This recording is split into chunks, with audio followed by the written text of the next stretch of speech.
Hello friends. இப்போ recent டைம்ஸில் நீங்கள் வச்சுக்கிற உங்கள் லேப்டாப் இல்லைனா உங்கள் பிசியோட பெர்ஃபார்மன்ஸ் ரொம்ப ஸ்லோவான மாதிரியோ இல்லைனா ரொம்ப லேக் அடிக்கிற மாதிரியோ ஃபீல் பண்ணுறீங்களா? மேபி இதுக்கு காரணம் உங்கள் லேப்டாப்பில் பேக்ரவுண்டில் ரன் ஆகிட்டு இருக்கக்கூடிய, அதாவது உங்களுக்கு தேவையே இல்லாத அன்வான்ட் அப்ளிகேஷன்ஸ் அண்ட் டாஸ்க். இதனால் கூட உங்கள் லேப்டாப்போட பெர்ஃபார்மன்ஸ் குறைய நிறைய வாய்ப்பு இருக்குது. ஸோ இன்றைக்கி நம்ம இந்த வீடியோவில் அந்த பேக்ரவுண்டில் நடக்கிற அன்வான்ட் ப்ராசஸை எப்படி போய் பார்க்கறது, அந்த பார்த்த ப்ராசஸை எப்படி நம்ம டெர்மினேட் பண்ணுறதுன்னா இந்த வீடியோ தான் பார்க்கணும். ஸோ டைம் வேஸ்ட் பண்ணாமல் வீடியோக்குள்ள போயிடலாம். பேக்ரவுண்டில் நடக்கிற ப்ராசஸ் தான் பார்க்கணுன்னா, ஃபர்ஸ்ட் நீங்கள் உங்கள் லேப்டாப் இல்லைனா பிசியில் டாஸ்க் மேனேஜர் விண்டோ ஓப்பன் பண்ணணும். அதுக்கு நீங்கள் உங்கள் கீபோர்டில் இருக்கிற control plus shift plus escape button, இந்த 3 பட்டனையும் ப்ரெஸ் பண்ணால் உங்கள் சிஸ்டமில் டாஸ்க் மேனேஜர் விண்டோ ஓப்பன் ஆகும்.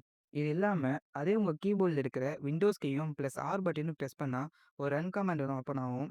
அதில் நீங்கள் டாஸ்க் என்ஜிஆர்னு டைப் பண்ணி என்டர் கொடுத்தா கூட இந்த டாஸ்க் மேனேஜர் ஓப்பன் ஆகும்.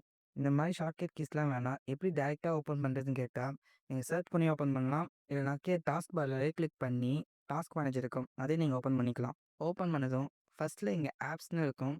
அது கீழே உங்கள் சிஸ்டமில் இப்போ ரன் ஆகிட்டு இருக்கக்கூடிய அப்ளிகேஷன்ஸ்லாம் காட்டும். இதில் உங்களுக்கு அன்வான்டாக ஏதாச்சும் அப்ளிகேஷன்ஸ் ரன் ஆகிற மாதிரி தோணுச்சுன்னா, அதை ரைட் கிளிக் பண்ணி என் டாஸ்க் கொடுத்தீங்கன்னா அது க்ளோஸ் ஆகிடும். லைக் எக்ஸாம்பிளுக்கு இங்கே இருக்கிற ஃபைல் எக்ஸ்ப்ளோரர் அப்ளிகேஷன் எடுத்துப்போம். இது இப்போ பேக்ரவுண்டில் என் சிஸ்டமில் ரன் ஆகிட்டு இருக்குது. இது இப்போ எனக்கு வேணாம். அதனால இந்த ப்ராசஸை நான் க்ளோஸ் பண்ணணும்னா, இதை ரைட் கிளிக் பண்ணி என் டாஸ்க் கொடுத்தீங்கன்னா இந்த அப்ளிகேஷன் க்ளோஸ் ஆகிடும். இதேமாரி நீங்கள் உங்கள் லேப்டாப் இல்லைனா உங்கள் பிசியில் உங்களுக்கு தேவையில்லாத, அதாவது அன்வான்ட் அப்ளிகேஷன்ஸு இல்லைனா ப்ராசஸை க்ளோஸ் பண்ணுறது மூலிமா இந்த லேப்டாப் இல்லை பிசியோட பர்ஃபார்மன்ஸ் கொஞ்சம் இன்க்ரீஸ் ஆகும். ஸோ இந்த வீடியோ உங்களுக்கு யூஸ்ஃபுல்லாக இருக்கும்னு நினைக்கிறேன். அடுத்த வீடியோ என்ன போடணும்னு கீழே கமெண்ட் பண்ணுங்கள். அண்ட் தேங்க்ஸ் ஃபார் வாட்சிங்.